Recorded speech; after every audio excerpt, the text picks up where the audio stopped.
poblaciones, quizás por el exceso de medios de comunicación, por la cultura del consumo, por la cultura de lo trivial, de lo banal, ha perdido una cosa muy importante. Hemos perdido la memoria. Y de la misma manera que cuando a una persona le practican la lobotomía, le quitan una parte del cerebro, la transforman en una especie de cosa que va andando, ya no es persona, se intenta que las poblaciones ya no sean poblaciones, ya no sean pueblos. Pero además lo dicen en el lenguaje. Ya no dicen Alemania o Francia o España son tantos millones de habitantes, son tantos millones de consumidores. Ya no se habla de si un disco es bueno o es malo, sino se han comprado tantos ejemplares del disco. Ya no se hace referencia a valores, sino simplemente actitudes, comportamientos, pérdida de memoria. Y de la misma manera que si ustedes y yo nos quitasen la memoria, habíamos perdido la vida, porque nuestra memoria no es ni más ni menos los recuerdos de niños, nuestros padres, nuestros amores, nuestros desamores, nuestros éxitos, nuestros fracasos, están vivos. Cuando nos quitan la memoria, somos peleles del último que llega. Y esto lo constatábamos Ricardo y yo cuando se concibió la idea del libro, al hablar de la situación de crisis que hoy vivimos. Y comentábamos, si esto ya se dijo, si eso ya se vio, si eso que hoy está pasando, hace 20 años que se estuvo diciendo en el Parlamento, en la tribuna, en las calles. Pero, frente a esa palabra, frente a aquellos datos, las televisiones, las radios, las tertulias, golpeaban una y otra vez al pueblo español. Europa, viviremos mejor que nunca, la construcción europea, la modernidad. Palabras, palabras, palabras, y nosotros creímos que eso era posible, que eso era verdad. Por eso, el acto más revolucionario que yo conozco en estos momentos es que recuperemos la memoria. Porque sin la memoria no somos nunca pueblo. Seremos ni más ni menos que un rebaño que nos conducirá el último pastor que hable a través de televisión española. La memoria es la personalidad.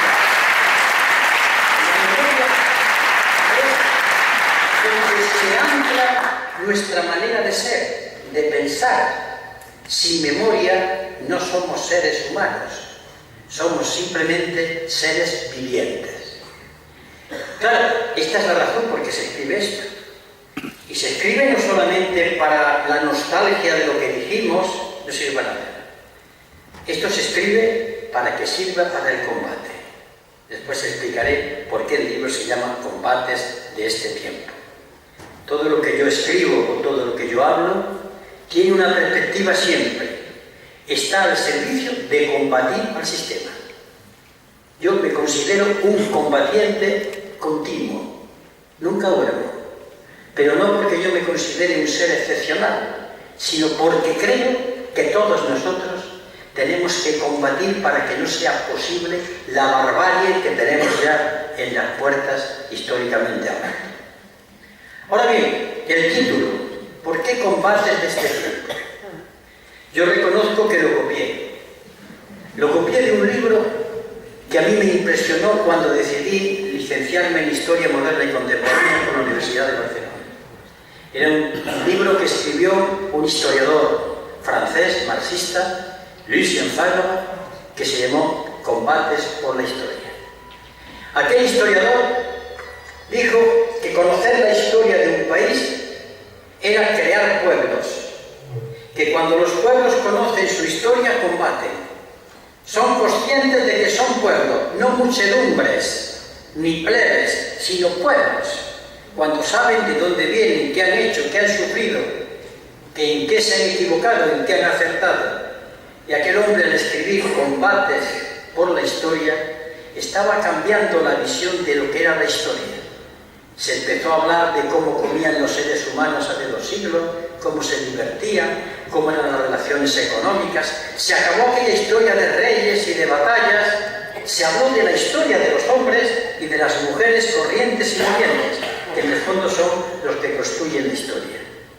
Por eso el título, porque además toda nuestra vida ha estado ligada al combate. Combates, por tanto, de este tiempo, está ligada a la reflexión del pasado, pero como una propuesta de combatir para cambiar el presente. ¿Cuáles son los contenidos? En el libro hay de todo. Voy a distinguir una serie de apartados. Hay algunos artículos que son producto de las peticiones que recibía por parte de la revista La Clave, en la cual estuve escribiendo semanalmente durante 6 años, por el periódico El Economista, donde sigo escribiendo ya hace más de 5 años, en un artículo en el ABC o algún que otro artículo en cualquier otro periódico. Pero la inmensa mayoría de los escritos que ahí están responden al trabajo colectivo con mis compañeras y mis compañeros. Y por tanto, si ustedes encuentran en esos artículos intervenciones parlamentarias, conferencias, algo que les llama la atención y que les mueve, recuerden a mis compañeros y a mis compañeras, porque yo soy deudor del trabajo que hice con ellos. Aquí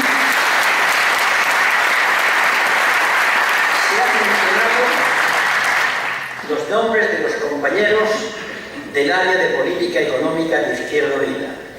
Y lo voy a decir con todo orgullo. El mejor equipo económico que ha habido nunca en ninguna fuerza política en España. Un conjunto de 90 y tantos economistas, aparte de los que trabajaban en el grupo parlamentario, de cuyos nombres Gloria ha dicho unos cuantos.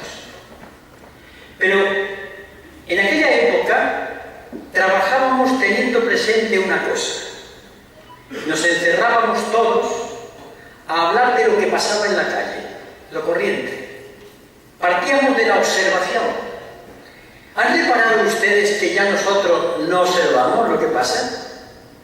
¿Se han sentado ustedes en un parque o en un paseo y han visto pasar la gente? ¿Han reparado ustedes en esos detalles, cómo viven, cómo accionan, cómo reaccionan ante cualquier hecho? Eso se llama observación.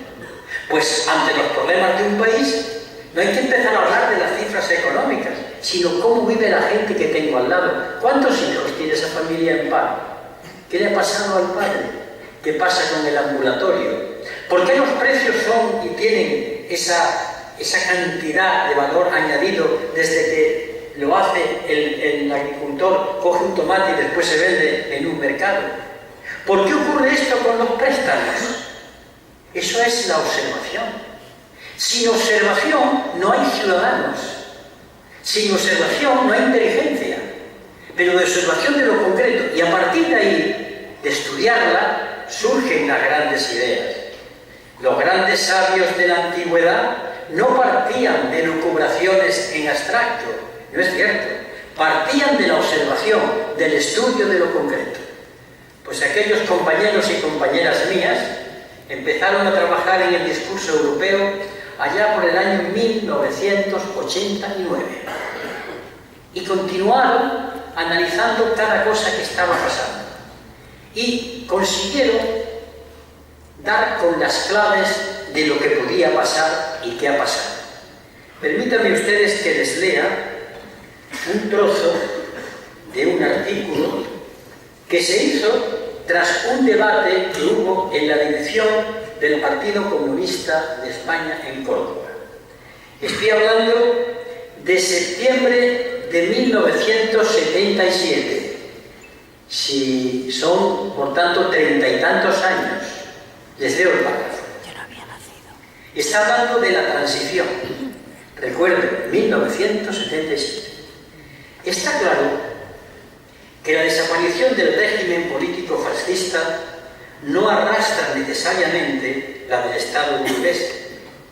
Ahora estamos asistiendo a la consolidación del Estado capitalista a base de liquidar más en lo accesorio que en lo fundamental, el régimen del cual el capital monopolista se sirvió en un momento dado de su desarrollo. Ahí está la clave de las fluctuaciones actuales. Para el elector medio, votar democracia significó votar contra el paro, la carestía de la vida, el caos económico y la corrupción. Cuando ha visto que los problemas a los que quiso conjurar con su voto no solo no han desaparecido, sino que se han agudizado peligrosamente, comienza a sentirse estafado, empieza a desconfiar de la palabra democracia y mira con ojo acusador a las fuerzas políticas que siguen usando y abusando de la palabra. Se puso demasiado entusiasmo en el poder taumatúrgico de un vocablo. También la izquierda tiene gran parte de responsabilidad en el malentendido. Se prometió demasiado. La conquista del voto debe tener su ética. Se dejó sin explicar de manera clara la diferencia entre un concepto y su falsificación. La diferencia entre el concepto de democracia y lo que tenemos en este momento. Esto está escrito hace 35 años. Y es producto de un debate que hicimos unos hombres y mujeres dirigentes del partido en la provincia de Córdoba. No éramos más inteligentes que nadie, observábamos. Yo recuerdo aquellos años donde todo el mundo hablaba de democracia, democracia. Y han pasado los años y hemos descubierto una cosa, que es que el franquismo no ha muerto. El franquismo económico está vivo. Su poder está incólume, intocado. Ha cambiado la superestructura política. Las familias del régimen y las familias económicas están vivas, siguen dominando. Ahí está la banca, ahí está Botín, ahí está González, ahí está César Abierta. Son los mismos. Pero creímos que al poder votar, al poder hablar de democracia, habíamos conjurado al adversario. No. Yo he acuñado una expresión que a veces tengo que explicar. El franquismo inventó a Franco. El franquismo es anterior a Franco. El franquismo es Fernando VII, todo el siglo XIX y parte del siglo XX, que en un momento determinado esos poderes necesitaban de un generalito y lo encontraron. El franquismo existe antes que Franco y el franquismo continúa después de Franco, en lo esencial, en lo fundamental. Y eso lo estamos viendo en la situación de paro, en la situación de angustia, en la situación de terror con que viven las poblaciones con respecto a su futuro, en el poder omnímodo de la banca, en la corrupción de este país que está manchado de ladrones como nadie puede pensar, arriba, abajo, derecha, izquierda, desde los tres poderes.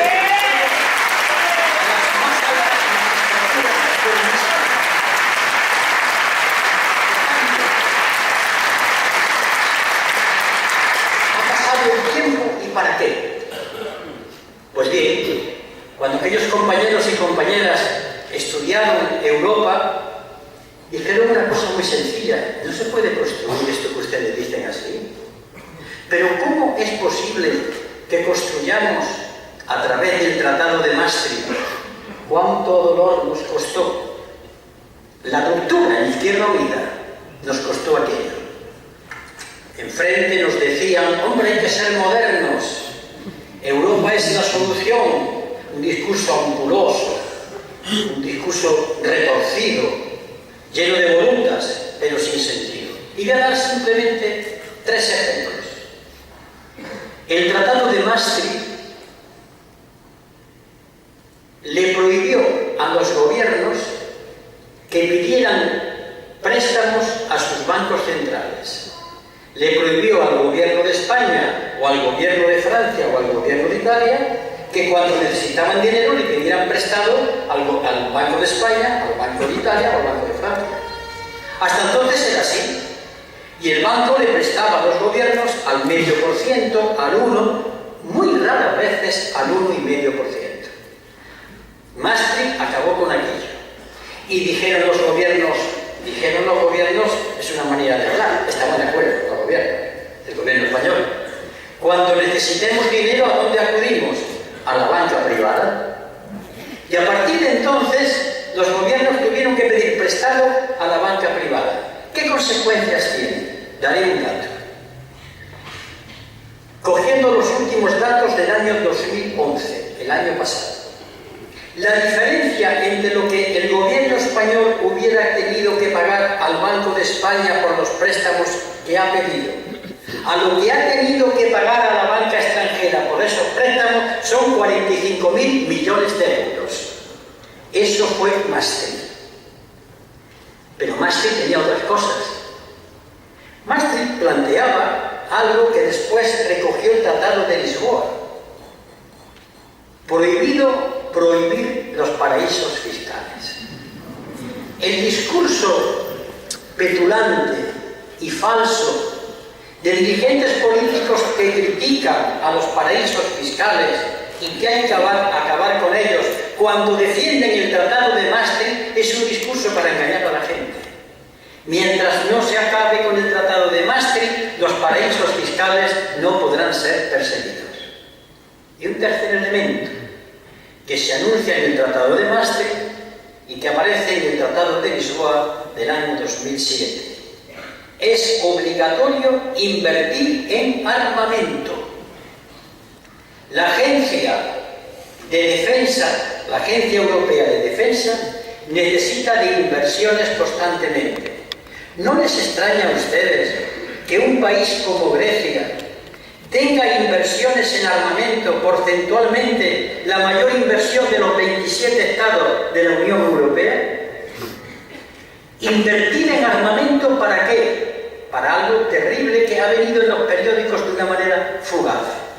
Resulta que el último gobierno de don José Luis Rodríguez Zapatero encargó material bélico por el orden de 30.000 millones de euros que no podía pagar, porque todavía está a ver de dónde se paga, un material bélico, un armamento, del cual dicen los mandos militares que no sirve absolutamente para nada. Estoy hablando de 30.000 millones de euros. Noto silencio en la sala. Claro. Eso no viene en los telediarios. Pero esto lo que está demostrando es el gigantesco expolio de una casta contra su propio país. Porque en este último caso tengo que explicar quién trinca, quién pone el caso en la compra de armamento. Moléstense en coger la lista de los gobiernos del señor Rajoy y vayan buscando entre sus ministros gente encargada de compra y venta de armamento. Tienen nombre y apellidos. Moléstense por tanto y búsquenlo. Son pocos ministros. Digan, ministros varones, no mujeres. Pues bien, y entonces ha ido viniendo esto. Cuando Izquierda Unida puso reparos a la moneda única, porque es que era de cajón. ¿Cómo va a tener una misma moneda Alemania que España? ¿Cómo van a tener una misma moneda las economías capitalistas de Centro Europa y los países capitalistas también del sur de Europa? Si no puede ser. Si la historia nos enseña que una moneda única se tiene cuando se ha construido una unidad económica, política, de instituciones, el edificio termina con la moneda. Pero empezar la moneda es como empezar la casa por el tejado. Consecuencia, hoy, o se va a Alemania del euro o nos vamos nosotros. Pero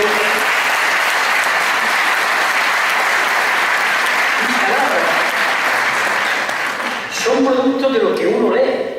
Y estoy utilizando palabras de economistas de primera línea. Este es el problema. Y mientras eso no se arregle y no se vea de cerca, no habrá solución. Esto no tiene arreglo. No me canso de decirlo. No hay ninguna solución mientras esto siga así. Desengáñense ustedes. Díganselo a la pobre gente que todavía dice, bueno, esto va a cambiar algún día. No va a cambiar nunca si no lo cambiamos los demás. Díganme ustedes cuánto tiempo, cuántos años van diciendo que el año que viene veremos la luz del túnel, el año que viene veremos la luz del túnel, pero nunca dicen en qué consiste esa luz. Si es la de una luciérnaga, es la del sol, es una linterna, es una farola. Hablan de ahí. O por ejemplo, hay que generar confianza.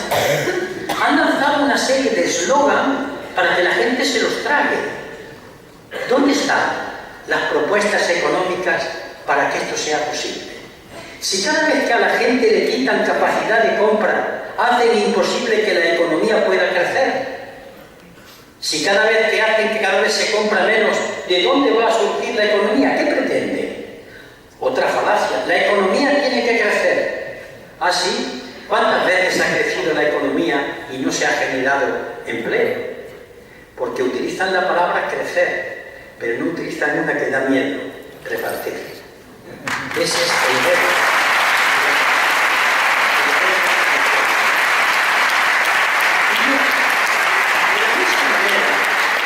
No hay solución posible. Y repito, mis palabras no son de un señor que de pronto ha entrado en éxtasis y ha visto una serie de cosas. Son producto del debate con mis compañeros de la reflexión. La deuda que tiene España no se puede pagar. Ustedes, imagínense que les dicen: debes 1.000 euros. Pero dicen: debe usted 1.000 millones de euros. Se echan a reír, porque ustedes no pueden pagarlo. Pues bien, los cerca de 3 billones que se deben no se pueden pagar nunca. Y cuando digo nunca, es nunca.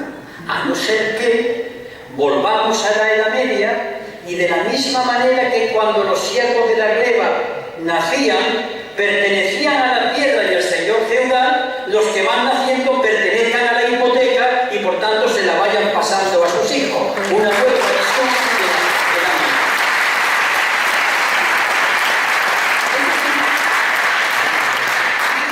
cosas muy sencillas, muy elementales. No se puede pagar la deuda. ¿Y entonces qué hacemos? Es fácil, no se paga.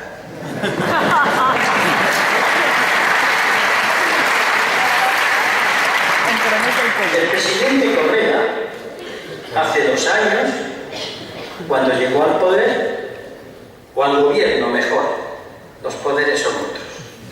Cuando llegó al gobierno e intentó ser poder, pidió una auditoría sobre la deuda y vio que había una deuda producto de necesidades que el pueblo ecuatoriano había tenido y se habían pedido préstamos. Pero había otra deuda que se llama deuda odiosa, ese es su nombre, producto de dinero que se había pedido para el beneficio de unos pocos, para la banca española, por ejemplo. Y dijo: pues esa deuda odiosa no se paga. En el momento que Correa dijo: vamos a hacer una auditoría, los bancos le ofrecieron quitarle la mitad de lo que debían, simplemente cuando dijo esto el presidente. Pero claro, ese presidente era un hombre con valor cívico, un hombre que tenía unas ideas y sabía que estaba allí para gobernar, no para ser el marijero de los poderes económicos españoles y extranjeros. Pues bien, la deuda no se podrá pagar y hay que empezar a hablar, por tanto, de si es posible hacer una auditoría. Porque quiero a ustedes, aunque me ponga pesado, me van a disculpar, no se puede pagar nunca. Usted sabe lo que es nunca, ¿no? Pues nunca. Se pongan como se pongan, porque es metafísicamente imposible. Son, por tanto, problemas que están ahí y que son de una importancia terrible y que, sin embargo, necesitan de una respuesta. En una situación de excepción, no estamos en un momento cualquiera. ¿Me pueden ustedes decir cuál es el futuro de un país en el que el 57% de sus jóvenes están en paro? ¿Me pueden ustedes decir cuál va a ser la generación y la sociedad española dentro de 20 años? ¿Qué pensiones van a cobrar esos ciudadanos? ¿Dónde van a encontrar un trabajo? Cuando hace 2 años el defensor del pueblo andaluz, señor Chamizo, encargó un estudio, llegó a una conclusión terrorífica. Estas cosas no se publican, pero se dicen. Las familias habían ido a los asilos a traerse a casa a los abuelos. Los habían traído a la casa porque eran una fuente de ingresos, porque la pensión del abuelo y de la abuela era el único dinero con que el grupo familiar iba malviviendo, pero comía. Ya ha salido el estudio. Cientos de miles de familias viven con la pensión del abuelo. ¿O ustedes no conocen en su entorno el caso del hijo con 30 años, 30 y tantos años, porque eso incluso me afecta a mí, que no hay manera de encontrar trabajo? ¿Y qué va a ser de ellos? Pues que no tenemos ninguna idea, hablamos mucho de nuestro país y de la familia. ¿Y qué pensamos que le va a ocurrir a estas personas? ¿Que se vayan a Alemania? Sí, los que tienen estudios, y no todos. ¿Y los que no han estudiado, a dónde van? ¿A vivir de papá y de mamá? Hasta que se cumpla la ley biológica de la muerte, ¿y después qué?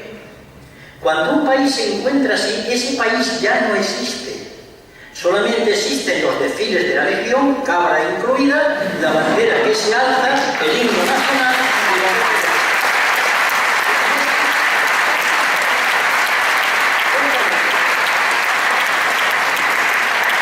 y la situación es abrumadoramente impactante, porque hemos hablado de esta situación, pero hay algo que se escamotea, que no tocan.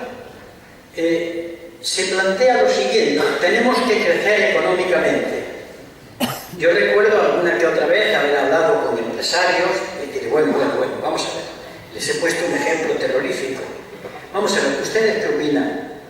¿Que los trabajadores deben tener unos contratos más flexibles?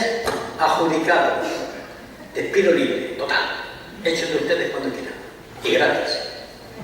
¿Ustedes piensan que los trabajadores trabajan poco? 10 horas o más, lo que ustedes quieran. Las empresas no pueden soportar, estoy hablando de las grandes empresas, no pueden soportar la seguridad social, ustedes no la paguen, que la pague el Estado. ¿Ya están ustedes contentos? Vale, pues ahora, por favor, ¿en qué van ustedes a invertir? Díganme, ¿qué fábricas van a montar? ¿Qué industrias van a poner? No lo saben. Y no lo saben porque España ha sido un país que en los últimos años ha destruido su riqueza. Han cerrado acerías, han cerrado complejos del sector público, se ha vendido al capital privado el sector público español, han arrasado a su propio país y ahora no hay infraestructuras, ahora no hay lo que queda de el ladrillo, el turismo y los salarios bajos, los tres vectores sobre los que se quiere asentar la economía española. A eso no contestan, a eso no hablan, piden que se les perdonen las cuotas, dicen que el mercado laboral es demasiado rígido, que hay que aplicar medidas que lo flexibilicen aún más, lo siguen diciendo, desde los poderes económicos alemanes y a sus fieles lacayos, los poderes políticos españoles. Pero esto lleva a otra situación de lo que yo llamo alienación política de todos nosotros. Cuando vamos a votar, y sobre todo esa inmensa mayoría del pueblo español, que inmensa mayoría, que libremente ha votado por lo que hay, ¿ha votado a un gobierno o ha votado a un capataz? Porque don Mariano Rajoy, con todos mis respetos al presidente del gobierno, no ha defendido, como don José Luis Rodríguez Zapatero, no ha defendido todavía, que yo sepa, la posición de su pueblo en la Unión Europea. Un dato. Cuando hace un año, creo, no sé si dos, un año, ambos pactan la reforma de la Constitución por la que en el artículo 135 se introduce un párrafo que dice que el pago de la deuda es prioritario, es decir, que el Estado español tiene que pagarle a los bancos alemanes y después ya veremos si hay educación, si hay pensiones. Eso yo lo he dicho el otro día con dureza, lo voy a repetir. Piénsenlo fríamente. Unos gobernantes que a su pueblo lo entregan a los poderes extranjeros, aunque su pueblo pase necesidades. Esto en el siglo XIX se llamaba delito de alta traición. Delito de esa.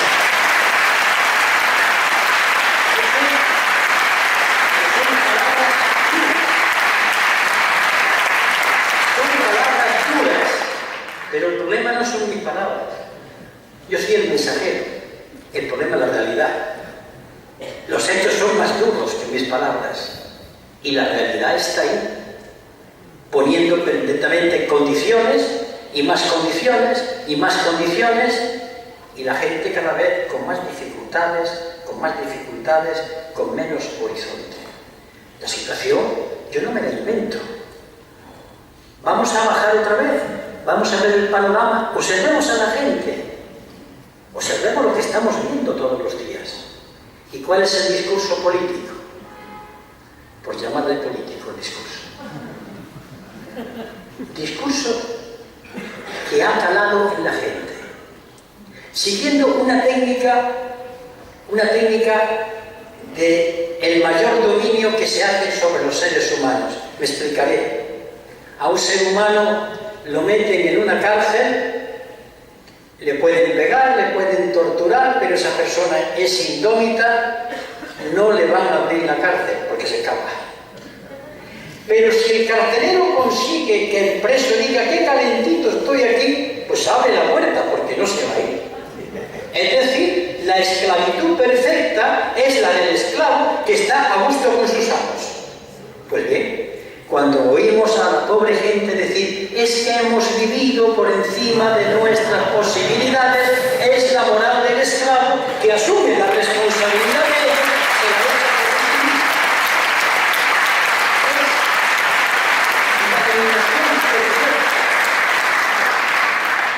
O cuando se dice, antes lo referí, es que todos tenemos que arreglar el hombro. O cuando la frase cínica de un presidente de una organización patronal, estos días de huelga hay que trabajar, para decirle, cuando yo digo mi querido señor, piensen ustedes cualquier cosa menos señor. Mi querido señor, ¿cómo que hay que ir a trabajar? ¿Dónde está el trabajo? Pero la gente lo recibe, porque la gente vive, a veces vivimos todos, con frases hechas que han pasado por los siglos en nuestra mente. Basta que alguien la utilice para que uno crea que la circunstancia que denuncia sea la correcta. Es que hay que trabajar por España. Pues bueno, porque España me dé trabajo. Nadie responde esto así. La huelga no consigue nada. Posiblemente no consiga nada, pero sí se ha observado en la última huelga y las manifestaciones posteriores, que han sido todavía más fuertes, algo que me permite a mí afirmar que algunas cosas están cambiando. Me referiré. La gente está llenando las calles, pero hay algo más. La gente se está enfrentando a la policía. Atención a lo que voy a decir.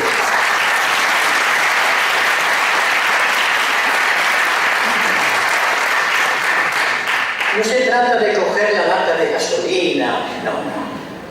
Es los ciudadanos, como yo vi en un vídeo en Córdoba del otro día, una señora decirle al policía, tu número, está en un vídeo. Si tú no tienes tu número, tú eres un terrorista y que te manda otro. Ese es el enfrentamiento. Nada de entrar en una pelea física en la que tenemos la de perder, no ser tontos. Se trata del valor cívico de irle minando la moral a las fuerzas de orden público, recordándole que ellos también son hijos del pueblo y que están siendo utilizados por los enemigos del pueblo.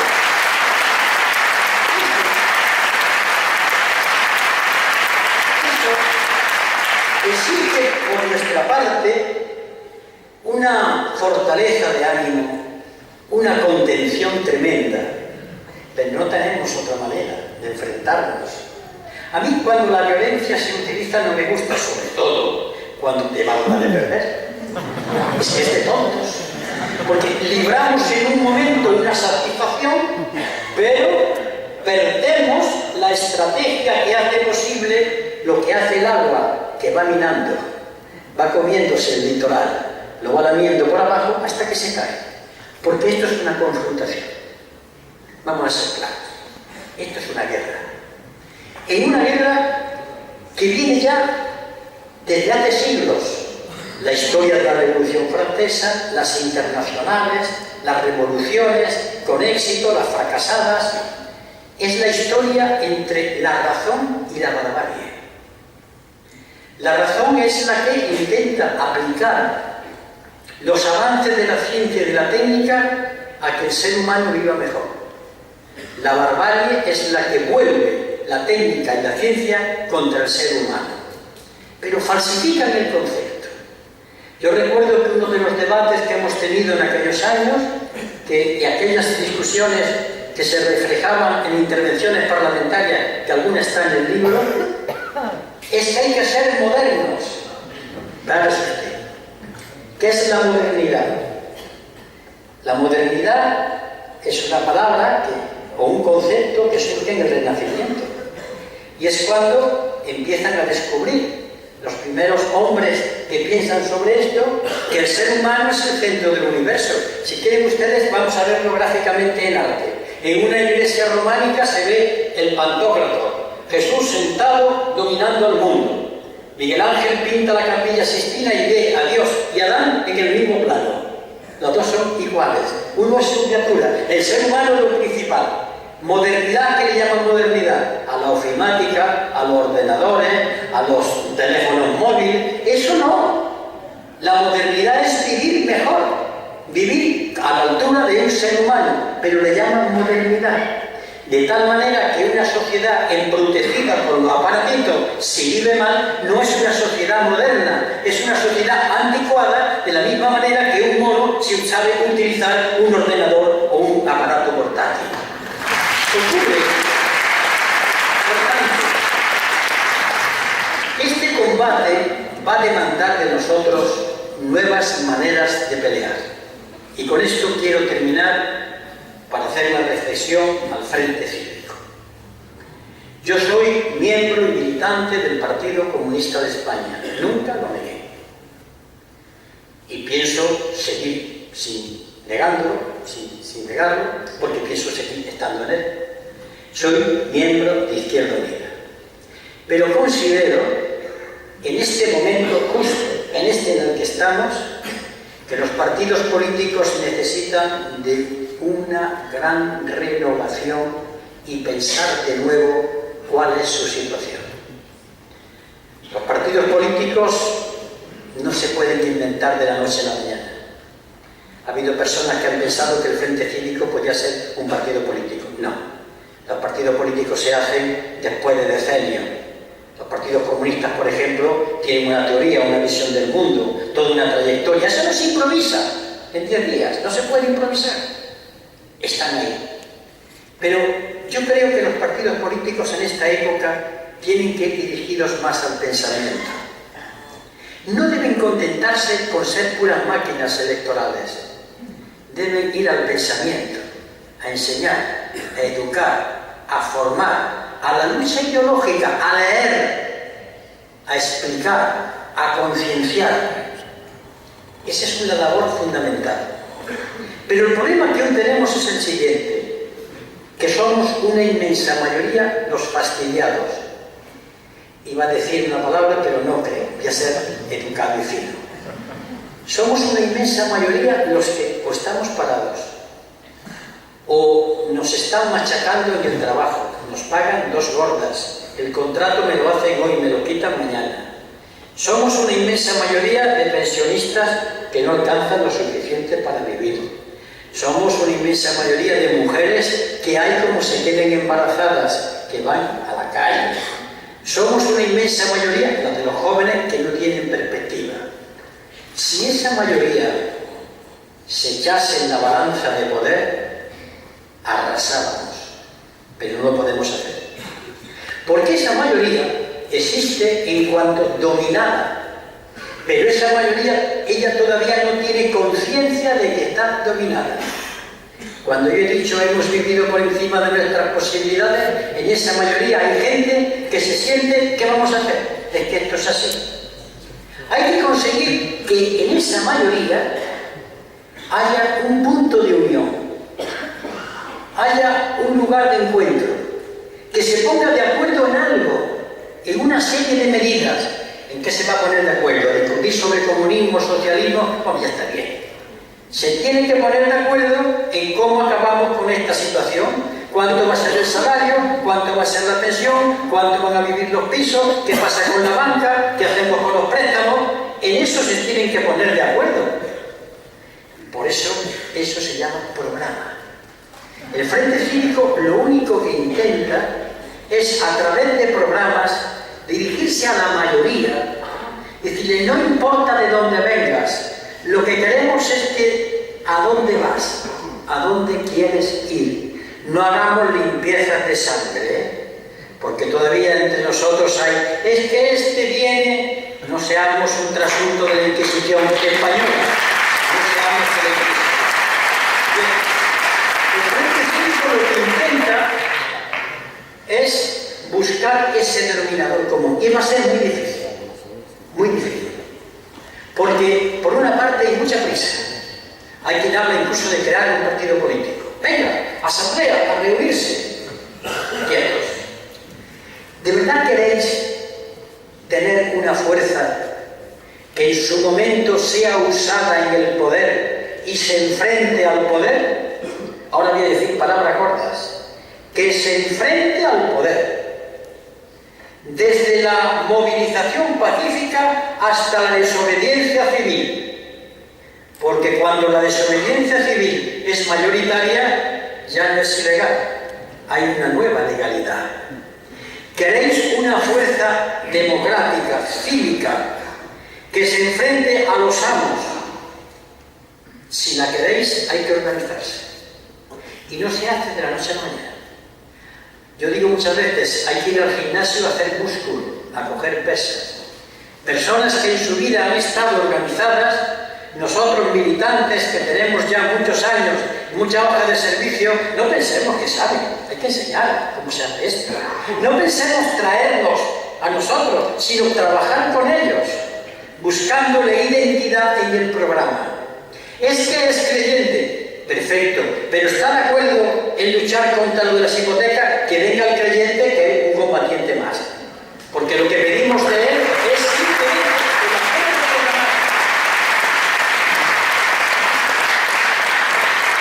significa desdramatizar la pertenencia a determinadas ideologías. Significa empezar a construir un camino de concienciación. Yo lo he vivido. Lo que tiene una vida ya que empieza a ser larga es haber vivido muchas cosas. Y os pongo la siguiente formulación del proceso. ¿Estás de acuerdo que la pensión mínima sea 1.000 euros? ¿Quién no está de acuerdo? Y cuidado, esto no cree que tanto.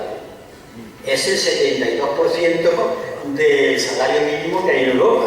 Pero pongamos 1.000 euros. ¿Estás de acuerdo? Hombre, es algo importante. Pero bueno, sí, claro. A continuación dirán, sí, ¿de dónde sale? Ah, tú quieres percibir 1.000 euros para empezar. Pero ahora te han dicho que de dónde sale. Ven para acá, mira. Te voy a contar un par de cosas. Resulta que hay una lista de 569 estafadores que el gobierno no da, que han tenido su capital en la banca suiza. Entre ellos con Emilio Botín, para ir empezando. Resulta que aquí hay una economía sumergida. Resulta que aquí la sociedad de inversión de capital variable no pagan los impuestos. Resulta que, según dicen Navarro y datos del sindicato de agentes fiscales, se defraudan 80.000 millones de euros todos los años. Ahí está el dinero. ¿Y eso cómo se coge? Eso se llama reforma fiscal. Luego, para yo cobrar los 1.000 euros, tengo que dar un paso, la reforma fiscal. Si no, ¿de cómo me van a pagar los 1.000 euros? Hay que buscar el dinero donde está. Pero claro, un país no puede solamente cobrar y recaudar los impuestos. Tiene que funcionar la economía. ¿Y por qué no funciona la economía? Porque no hay dinero, no hay crédito. Y la banca está dando crédito, bueno, vamos a ser claros, eso se llama nacionalizar la banca. Que tampoco está verdad. El gobierno de Rajoy ha nacionalizado la banca. Bankia La ha nacionalizado, eso sí, transitoriamente, para ponerla bien y después se la da a sus dueños. Se trata entonces de decir aquello nuestro, Santa Rita, Santa Rita, lo que necesites no se te da. Esto debe pasar al pueblo español. Nacionalizar la banca significa una banca pública. Una banca pública. Propuesta que ya hizo Izquierda Unida hace muchos años, ante el cachondeo, el choteo de muchos señores diputados del PP y del PSOE. Lo mismo que Izquierda Unida, que propuso la cuestión de las hipotecas ante el choteo, el cachondeo de los señores del PP y del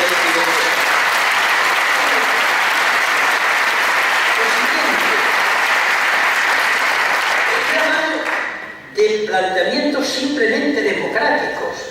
Ni por una sola esto que estoy diciendo yo son medidas de rojos exaltados, porque lo que hacen llover sobre la población, y a mí me pasa en algunos debates, es cuando me dicen, señora Quita, eso que usted dice, eso será de la Constitución soviética.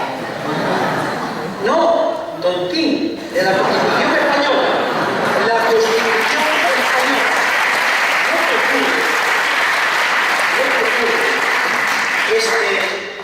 Y voy a citar una cosa de un filósofo antiguo, pero para que nos relajemos un poco.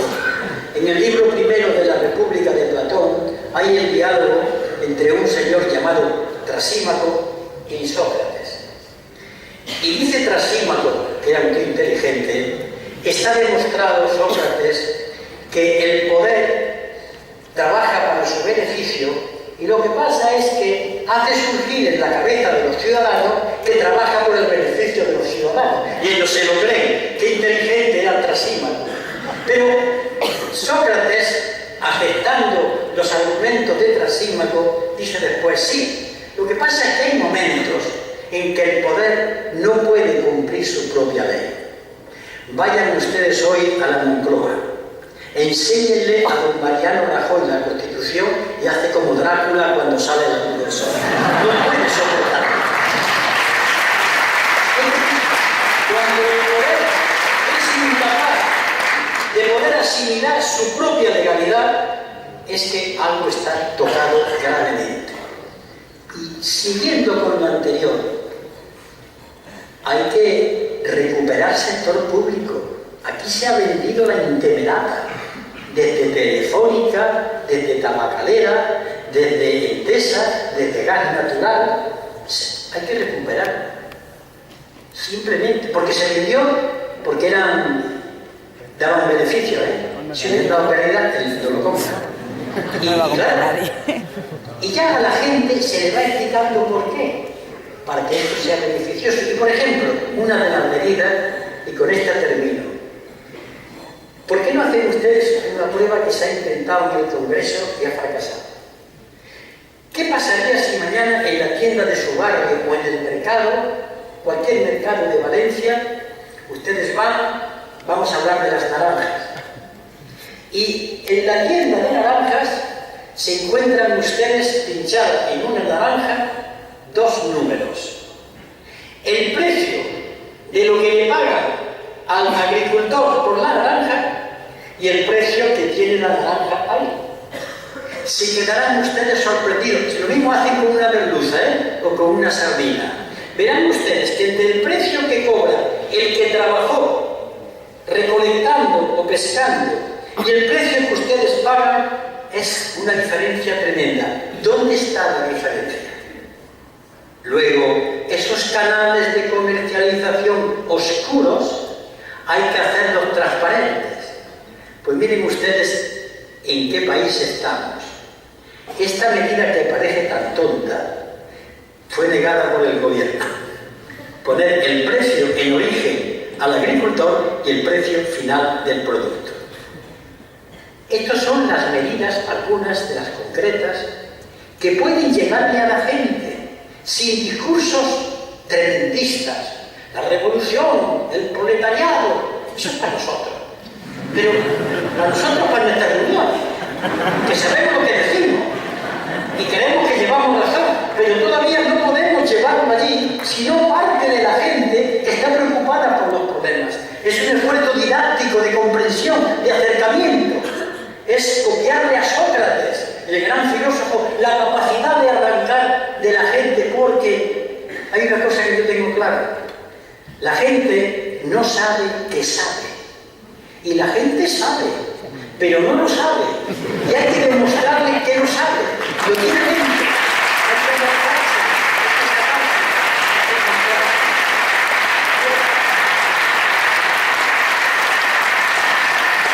En resumen, esto es lo que estamos luchando, incluso desde nuestra pertenencia, naturalmente, al partido de Izquierda Unida. Hemos abierto otro nuevo portillo que intente